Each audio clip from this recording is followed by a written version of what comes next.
We're going over Intrepid's first issue, Preamble. And Intrepid, for those who don't know, is the flagship book of Crucial Crisis Comics' second wave universe. A 7-issue story arc that introduces the Intrepid characters, but at the same time, it kind of just opens up the universe as a whole. So it's got a dual purpose. It's got to introduce you to the characters themselves, but as you're going through it, it kind of world builds. We'll get to that as we go along through the pages. But starting with the cover, which I thought was pretty cool. We have actually 2 versions of this, right? One is a blue backdrop, and one's, I think it's a nighttime version and just a white background. I don't think I've ever seen that one. Yeah, it's a blue. It's one that's blue. I think it's pretty much blue. I don't know if he had like a spotlight in there, but it was definitely blue. I'm not even gonna look for that, but trust me, there's 2 versions of this. I was talking about a different artist though, right? No, same. It's basic. Matter of fact, no, give me 1 second. It is. Let me see. Another alternate cover. Oh, this is an alternate. Yeah, I should bring that out too. Which is actually quite decent. I actually like that. I prefer this cover, to be honest with you. Yeah, because you can see its name down there. Yeah, I prefer this one because it's, I don't know, it just looks a little cooler. Let me see. It looks very cool. Where is the? Well, I must say I do like the Hawk-esque outfit that Paxton has on. Oh yeah. Had a clothes look like he's yeah. Which was, the cool thing of the intro to, where was the? There's a skin tight pants on. Yeah, well, it's an interesting thing about that. When you remember when we did the version with Zoo did in 2005, I had him and Keith were captured, and they were both of them shaved bald because I had them being captive, and they were still experimenting on them, but they were both bald. And then this time around in this version, I said, well, I'm gonna go against that, and I'm gonna just say that they just he his hair is all grown out and whatever because they didn't really want to. It goes into kind of the thing where this is a dangerous dude, and you don't need to be going up to him and shaving him and all that. Do what you got to do and just keep him captive. I mean, they trying over there. Yeah, I mean, look, these guys, they blundered actually, but we won't get into that until issue 4. But we got the little preamble and the inside front cover. I ain't gonna go through all that, but this in doing issue 1, 2 things I was heavy into: 24 at the time and Prison Break. That just happened to be watching. Now the idea here was start the story off with a prisoner transfer, and the whole monologues that's going on is between heroes and villains. So it's a kind of like a, subversion of expectations where you go through Payne's dialogue and you assume he's the villain, the hero of the story, because he's talking about saving the world from these monsters. Okay. And he has his little dialogue, and then you get to the actual monster that they're talking about. And it's this guy who has, messed up looking hair, and he's kept in a padded cell with armed guards with, pistols trained on him. So surely he has to be, the monster that's going to be the villain of this story. So it's a little subversion of expectations there. But the main thing that I wanted to get through to this story is how apparently dangerous this man is. You know what I'm saying? He's locked up in a cell. As you go on to see, he's been force-fed drugs that induce coma. So all you have to do at this point is put him prepare him for transfer. Just transfer him, put him in whatever it is you got to do, and transfer him someplace else. But apparently he's able to wake himself up from a coma. How? We don't know yet. But that is very, very odd. Yeah, So you would expect anybody to be able to do that. And not only is he able to wake himself up from this coma, he begins this daring prison break. It's cool to me because you get to set up the future expectations of a character, but I mean, you hold off enough to keep you wondering, you know what I'm saying? But at the same time, you do get to an advance take. Actually, it pays off in the next issue of what the cat's capable of. You know what I'm saying? Actually, it pays off before the end of this issue. Well, the finale of this, sorry, of this issue is actually pretty fantastic. But I can tell you what I like about the opening scene is there's a nice dichotomy between what Payne is saying, that's just that he's delivering to the reader directly, and Montos's art. So it directly leads into how dangerous, like how gritty the world is, and how this isn't going to be played off as, I guess, like a cookie cutter book. Just because it's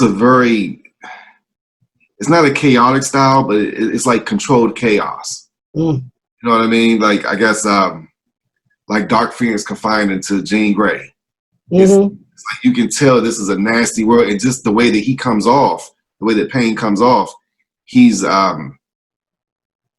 a lot of history behind him, a lot of grit, and obviously he has a lot of vitriol for these so-called heroes, these supposed monsters of the world, taking apparently a very personal chance. Even though when we move into it, when we move further into the story, you find out that he has, some more current skeletons in his closet. Yeah, said monsters. So then, like you said, it's a version of expectations as to who are the real monsters, who are the real heroes and villains. I mean, like you say, in his dialogue, he's basically saying the day that I was born, my father died overseas defending the liberties this country takes for granted. That's a hero. He frames himself as being a hero, but you see that contempt that he has for what we would consider heroes in the classic sense. Supermans, Green Lanterns, or whatever. Apparently, he doesn't consider them to be much. Well, it's a time-told story where, it's classes, people that are born with wealth, and the way that people underneath them, they have to work for their wealth to look at them, or they have to struggle. It's the same story. Or if you want to get into race, certain people were, even though they had nothing, they were still jealous of them and felt the need to hold them down. And this is essentially what Payne is doing. Your dad can be a hero, and this guy with this letter on his chest can be a hero as well.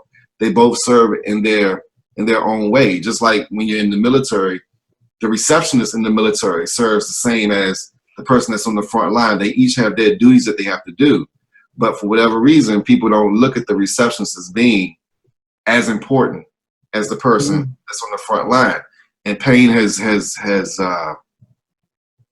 apparently driven home to himself, that he has in a big way Bruce Wayne'd himself into demonizing people that he thinks have not earned the right to be called heroes. That's a good way to put it. Yeah, it really comes off strong with that. So you start this issue off in a very passionate way. Okay. I'm still looking forward to seeing how he did that magic trick. Oh yeah, it's just gonna be a little while, but it's gonna pay off. It's gonna pay off. Mystical arts and everything. I know. I got you. So all right. So then we get to the actual. All right. So you have you go back and forth between your heroes and villains, and we try to find out what exactly constitutes a hero in this book. And we come across this guy. So we have the military commander or leader, as he says, assistant director of, he's the assistant director of Guardian. Was it the PPA? I can't remember. But anyway, he's a military type dude. Then you come across his doctor, who is apparently conducting experiments and aspires to be a hero, because I worked that into his dialogue also. So you just run across a chain of people who want to be, who are commenting on heroics. And he considers this to be some form of heroism, you know, dissecting this unfortunate lady. How does that count? You don't know. It doesn't make sense. You know what I'm saying? So again, it's a subversion of expectations. You know what I'm saying? One guy, you know, who's a military dude, you know, he fancies himself a hero. So does this doctor who seems to be putting the screws in this lady. Hey, even in sports, man, even in sports, both teams see themselves as the hero defending their home turf or the hero conquering the enemy's turf. Either way, they both see themselves. Everyone sees themselves as a hero until it's also defined that you're the villain. Exactly. That needs to be forced in. And this right here, that's Garver, right? Yeah. That's Martin Garver, who is, we'll get back to him too also, but he is in charge of the store, which is a place that does stuff like this. They're conducting experiments on this lady. Is she a monster as well? Who knows? Oh no, she's getting called out. Put her back together. Yeah. So she's being, and she does technically, they do put her back together, much to her chagrin. But which brings us, this is the part that I like to call if you were to think of Beauty and the Beast, the opening Provincial Life thing, you know, not Beauty, it is Beauty and the Beast, where Belle is singing about, you know, being tired of that provincial life. That's what this is, basically. So you got Annabella Scorsese, who is one of the main protagonists. She's in her simulator fighting against zombie Nazis. I like her style. Yeah. And she's getting on, and again, her dialogue reflects, and this is part of the world building aspect. She's basically stating that she has powers and she wishes that she could be a hero, but the times don't allow for it. For some reason, at a time when someone like her would be considered to be a hero, she's not, because she can't, for some reason. Now, it would be easy to just say, you know, spit it out, why can't, whatever, you know, which is a progressive story. Progressively, you're going to find out this, that, and the other thing. You know what I'm saying? So the reason why she got to get her jollies in the simulator is because in the outside world, she can't go off and be Miss Marvel or whatever would constitute a hero in most universes. She just has to stay here and use her powers there and get her jollies that way. And aside from that, Montos is just killing this double splash. I mean, the splash page is a double splash, actually. It's quite awesome, actually. Yeah, killing it. I mean, yeah, it's a whole battlefield there. I told them to go after, like, what was it, Saving Private Ryan or something like that. Like I said, just go nuts, you know, battlefield damage. I mean, it's zombies, so nobody really cares if they get hurt. So zombie Nazis to be correct. So she's saying, you know, in a perfect world, she would be a hero, but she can't. She's not. And with that statement, with that statement, you call her a monster, but in this place, you call her a monster. You actually did a nice parallel track between the opening of the issue with Pain, the second, I guess technically the third scene of the issue, where you have two different converging definitions of what a hero is. One from a regular person, you would assume, and the second one from a person that the regular person actually doesn't think is a hero. And she sees her, she can see herself being a hero, but she recognizes that she's not. And Pain knows that she would be recognized as a hero and thinks that she doesn't deserve to be recognized as a hero. So it's nice. I didn't really catch that until a few times reading through it. It was a choice, artistic choice, yeah. And these guys are, you know, like, it's interesting. Somebody, I can't remember who actually drew, someone drew a character design for like amphibious type creature. I don't even know what it was supposed to be applied to, but I told Montos to draw him in as that fella, that weird looking fella that's saying before it's too late, send in the devil's robot. So that was like an add-in. That was just like, you know, whatever. But then there's the devil's robot, which I actually got from, it was like something that was mentioned in, I don't know, Buffy or something else. I saw some kind of show that had the devil's robot in there. So I said, yeah, throw him in too. Hey, anytime you have a 20, 30-foot Mac. Yeah, that's another thing, yeah.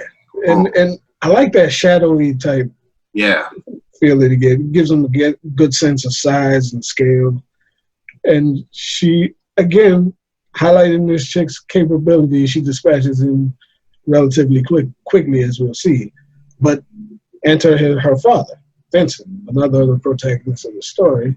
And the world building continues because he's the one that actually states that in this world, you can't be a hero. And that's just the way it is. You know what I'm saying? He's basically trying to talk her down, and, you know, he understands her frustration. And we get to the part where she dispatches the devil's robot with not much effort. But she ain't no joke. Annabella ain't no joke, you know. She can wreck shop if she wants to. Well, this also shows in this universe, in this world, they have mechs. Even for this to be imagined and for her to replicate it within her holodeck, this had to come from somewhere.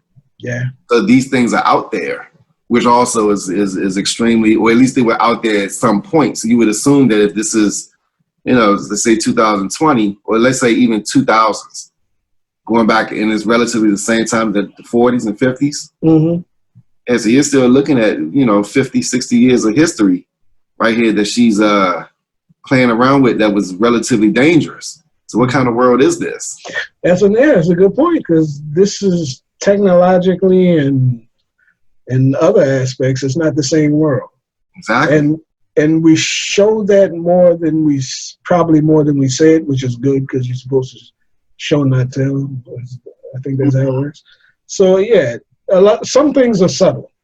Some things are kind of subtle, but other things are more pronounced. But yeah, it's not the same world. It's technologically, I would say it's a bit more advanced, a lot more advanced in a lot of ways.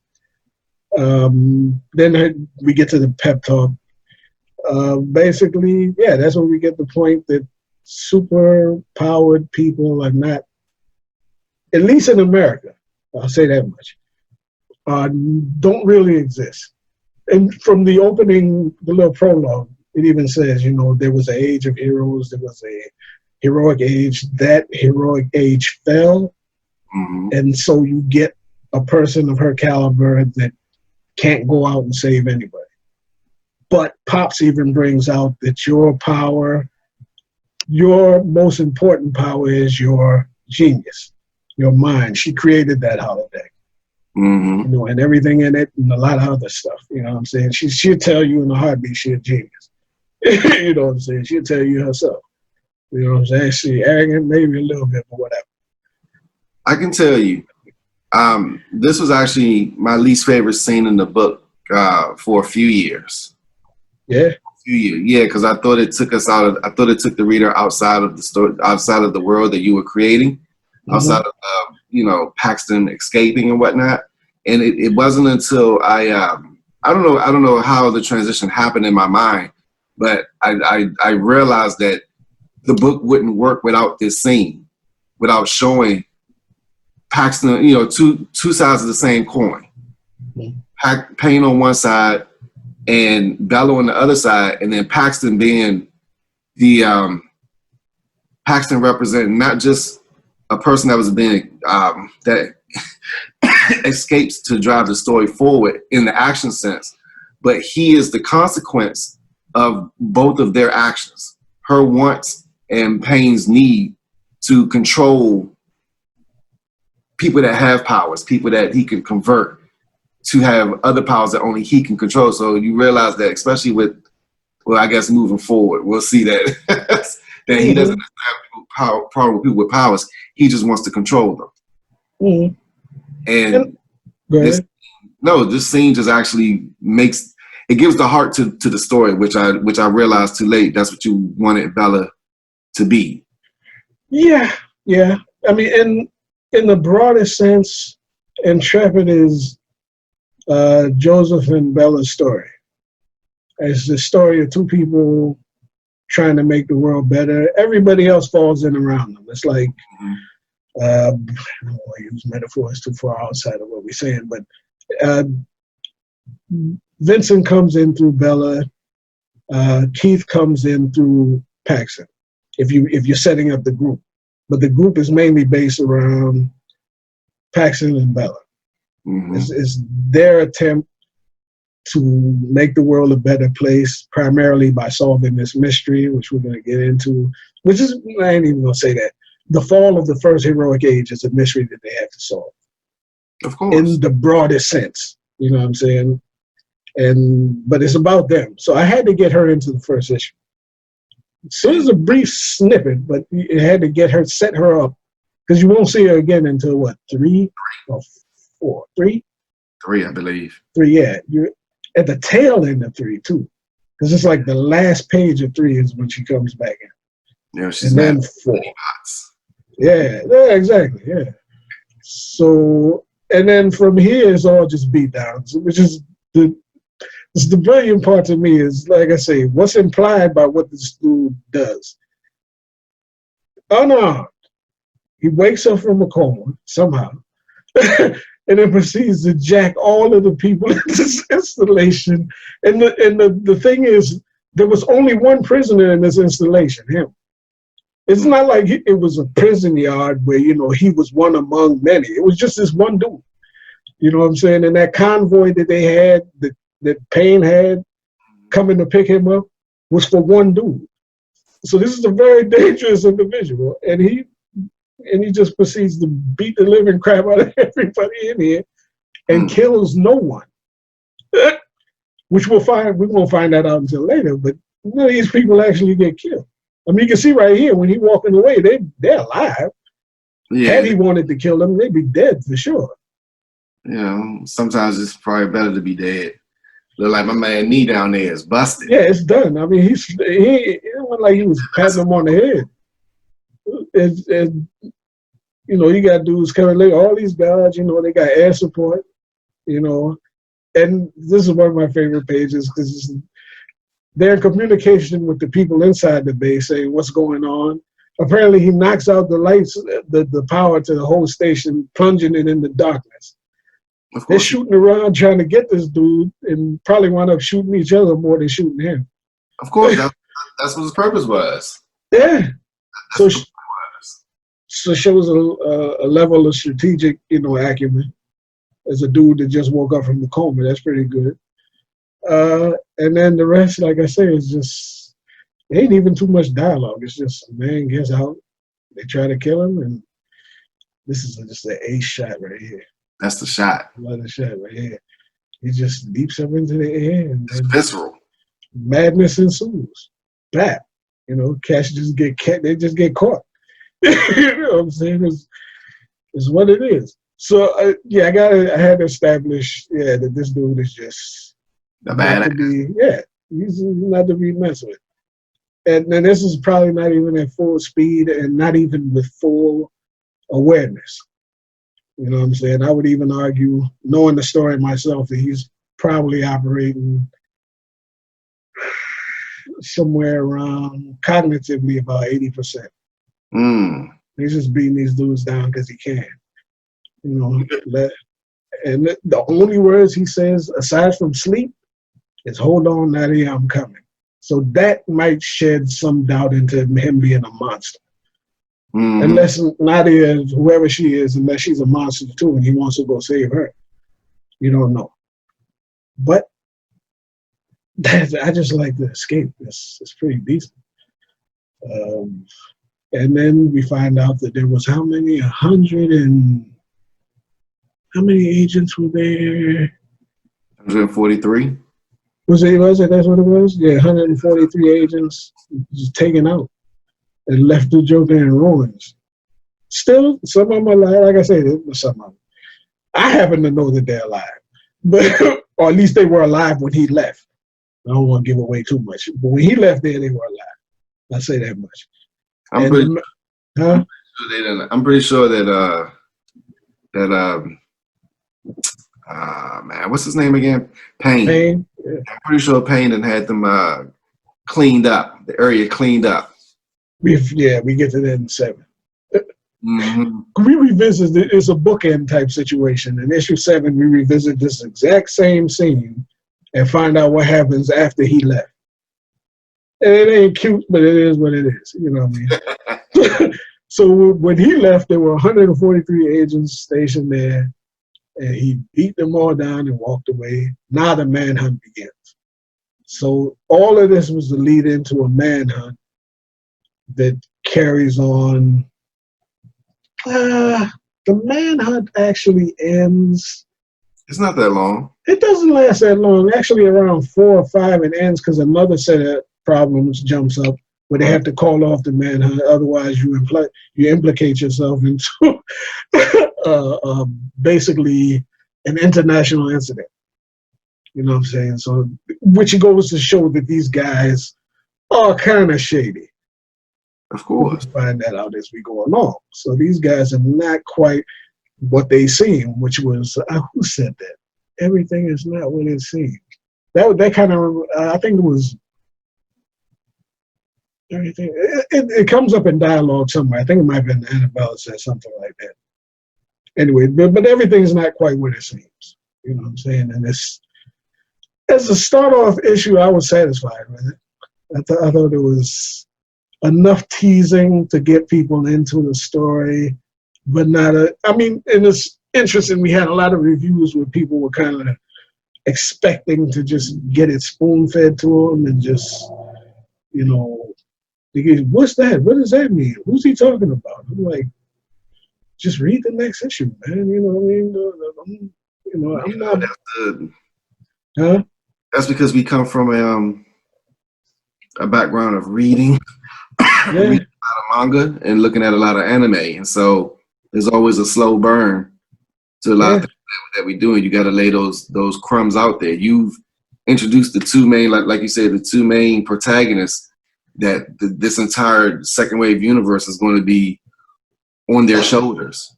Mm-hmm. It all branches out from them, our proverbial Adam and Eve.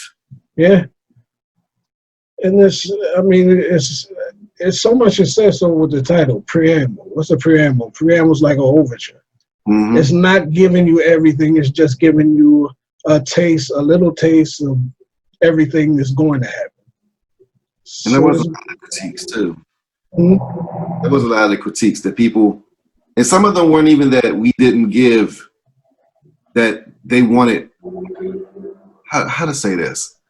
Some of them wanted to give more, and that was a reason to rate it less, because they expected more to be given. They didn't want to wait. Yeah, which was like a good negative critique, I guess. To me, yeah.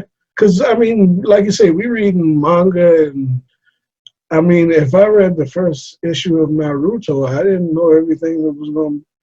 I didn't get everything in one shot. I just got enough to know that, okay, this kid is been shunned by so-and-so and he wants to rise up and be a great person one day, blah, blah, blah. All right. But I didn't know who the Hokage was. I didn't necessarily know what that meant. I didn't know who the main villains were necessarily going to be. There was a lot of stuff that you just didn't know. I didn't know who the dude's father was and didn't find out for the next X amount of years, you know what I'm saying? Although I guess, you know what I'm saying? It wasn't a hard guess. A lot of stuff wasn't explicitly told to you, be it Naruto, One Piece, Bleach, whatever. Depends on what you read. So, but it was waiting for that specific time of that character's growth where it needed to be told. So you didn't know. You didn't need to know who Naruto's father was. It actually would have ruined the story if it would have came out too early. Yeah. Because he wasn't ready for that. The character wasn't ready, and nor were we. No. Same way here. And then, yeah, and this is, and as I've said before, the first arc of Intrepid, the first and second arc basically are just, if it's like a TV pilot. Mm-hmm. And this is like the first hour of the pilot, 1 through 7. And then you get the second half of the pilot, 8 through 12.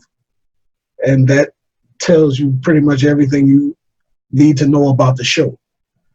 It takes that long, but you're entertained along the way. So it's not like it's just all a bunch of exposition or whatever. There's exposition along the way of capturing this dude or liberating another person or stopping another person from doing this, that, and the other. So it makes sense to me anyway.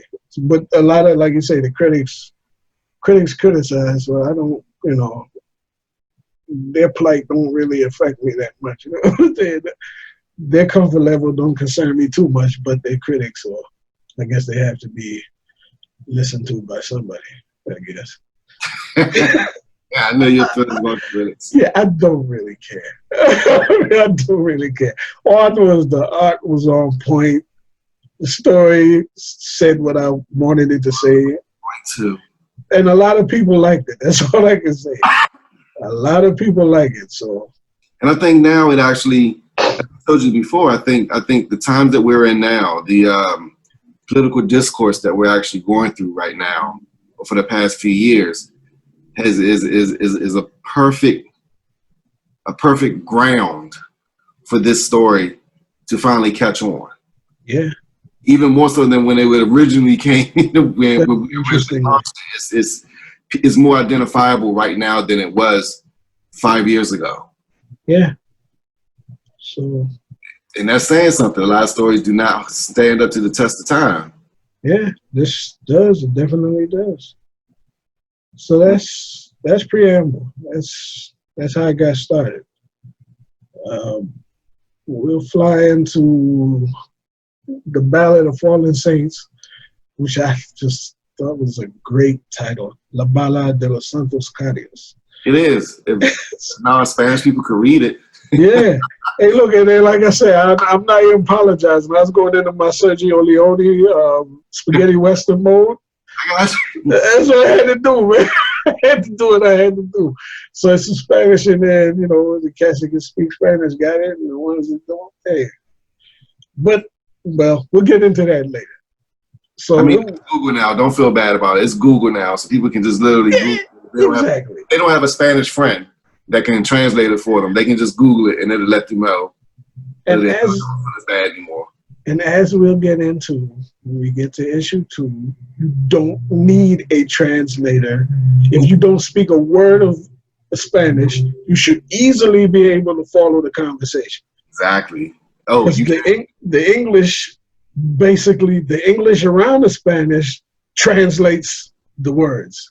Mm-hmm. So unless you're an idiot, you should be able to understand exactly what's being said. And I would say that to my dying day. You do not need a translation of anything in that book. Maybe towards the end. All right, at the back end, I'll give you that. Hey, you get introduced to Keith Dawson. Yeah. A fan favorite. Yeah. And by the second issue, you met the whole crew. Huh? You met the main crew by the time you get to the second issue. The 4 main characters. That's very true. You do. Yeah. You do. I forgot Vincent's in this one. Yeah. So you got Vincent, Bella, and Paxton. And all you need is Keith. And that's the big 4.